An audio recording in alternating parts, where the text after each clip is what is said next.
So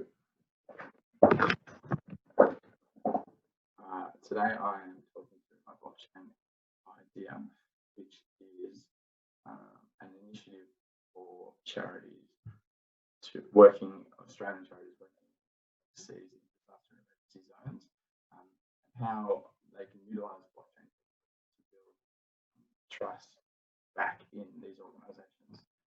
So I'll be pitching to an organisation that works in this area, so World Vision Australia.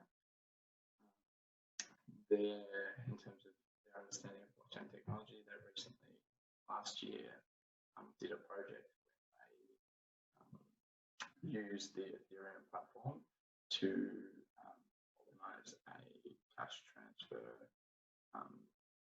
in Nepal. So they have a relative degree of knowledge.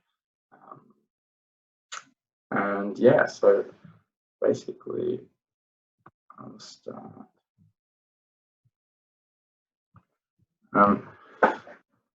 So as we know, trust in charitable organisation working in disaster and emergency zones is currently at an all-time low. So we know there's a number of reasons for this. Mainly people are not sure when they make a donation where their money is going. There's no real evidence of impact to show the social impact that their donation is making. So people sort of just make the donation, it ends up in the ether somewhere, and they assume that their funds have been used responsibly. But people want to see more. So the lack of evidence is seen ongoing decline in trust. So to sort of ensure that future funding isn't at risk and doesn't continue to decline, and which would in turn leave people stranded and without the aid that they need to support them in these disaster zones, we need to come up with a concept that can better utilise the current system and increase trust for the donor, essentially, so that they're more willing and happy to make these donations. So what I'll do is take you through sort of obviously the current concept as we know it and how this can be better utilised. So obviously the donation is made by the donor through a payment service, direct debit or PayPal. That's sent to you, the charity, and the intermediary at headquarters approves, sends the donation to the organisation. It's then distributed. But obviously this comes with a lot of admin costs, different fees when you make these payments. Transaction records are an issue because they're manually processed, as we know, and they cannot be reported back to the original donor because they're reported as an overall amount. So how can we improve this? Basically, the donor will sign up to a cryptocurrency account through our platform. They'll purchase a stable coin, which is matched to the AU dollar to make sure they get relative value. The donor pledges their donation to the preferred disaster fund, so one of the different aid services that you provide in different emergency zones. And what we do using blockchain technology, the smart contracts that are developed that ensure that the funds are held and not released until the organisation meets their intended goal. So as a charity, you'll set out goals, and once those needs are met, then the funds are released to you. And this sort of gives the donor more peace of mind so they can better feel that their donation is being used responsibly. If the goals aren't met, the funds can be redistributed by the donor to a different charity or a different area of aid. What this also does, or what blockchain technology also allows, is transaction records to be maintained and tracked in real time. So the smart contracts develop specific transaction IDs that are individual to every user, and these can be maintained and tracked in real time, so that the donor can trace their donation from end-to-end process which obviously allows for greater transparency and obviously allows them to see the exact social impact that their donation is making. So it gives them better peace of mind, it gives them better evidence of impact for their donation.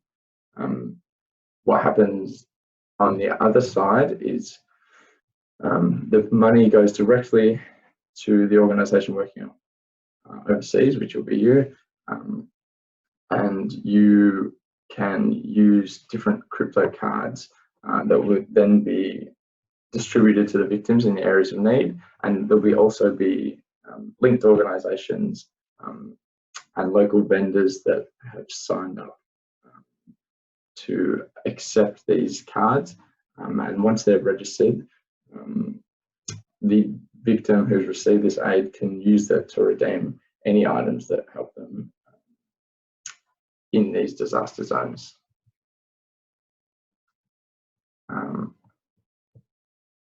So obviously these this concept doesn't come without challenges, but firstly I'll talk through some of the, I suppose, the major benefits that are core to this idea. So obviously it's cost efficient, smart contracts and blockchain eliminate the need for intermediaries, so you save significantly on admin costs. There's no need to pay banking fees, transaction fees, because the funds are instantly sort of sent to through cryptocurrency, sent and redeemed by the sort of volunteers who are working in these areas and can be distributed to the victims that need it. Again, yeah, this will save significantly on admin costs, and obviously transparency is a big thing that I touched on before. So the donor can track their donation from end-to-end process using smart contracts, and obviously using blockchain means that we're using a publicly auditable system that ensures that you as a charity remain accountable in meeting your goals and using funds properly, which will hopefully in turn continue to build trust in back in these organisations and encourage future engagement and donation. Some of the issues that we foresee, or some of the challenges that we will need to overcome, is obviously user experience and quality of processes. So obviously blockchain technology is still in its relative infancy. There could be a number of challenges in ensuring the best user experience.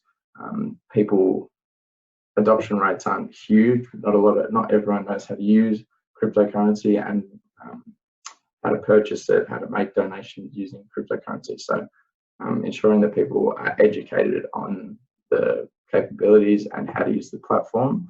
What we'll do here is look to partner with a government organisation like the Department of Foreign Affairs, who can release some media or education programs showing people how to use this platform.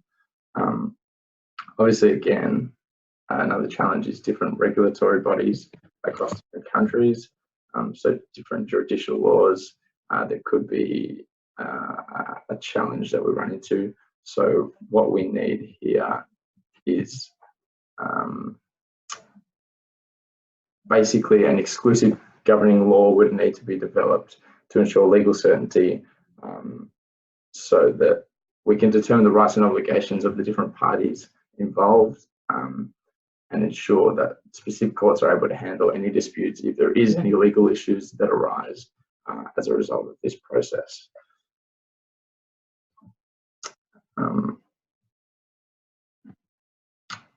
Basically, how will we get this to market?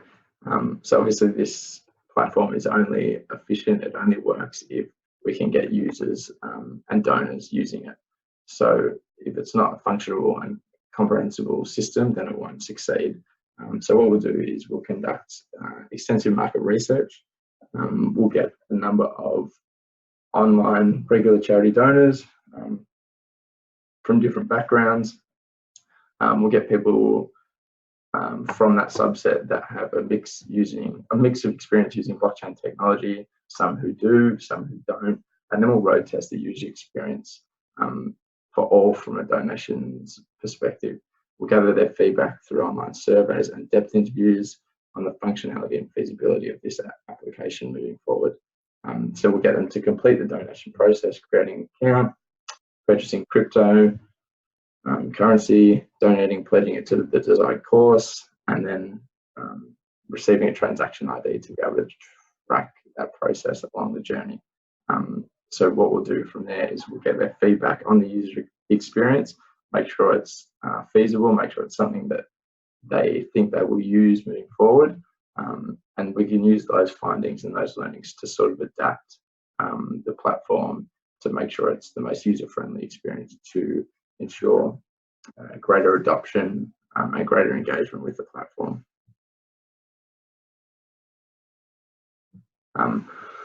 Obviously, in terms of bringing this to market, it will require a bit of an iterative approach. So we'll have to build this from the ground up.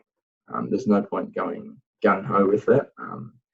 We have to make sure that this is something that will work for everyone, from the donor to the vendors in aid-stricken or emergency zones and disaster regions, volunteers, employees. We've got to make sure that it works for everyone.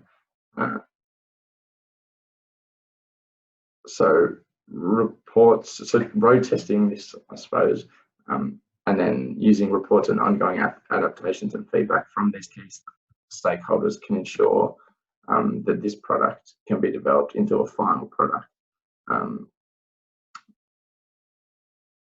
So we aim to work with the appropriate governing bodies and governments like the Department of Foreign Affairs, who will help us develop these laws and develop a strategy that we can implement gradually. So we educate people on how to use these services and slowly increase the adoption rates.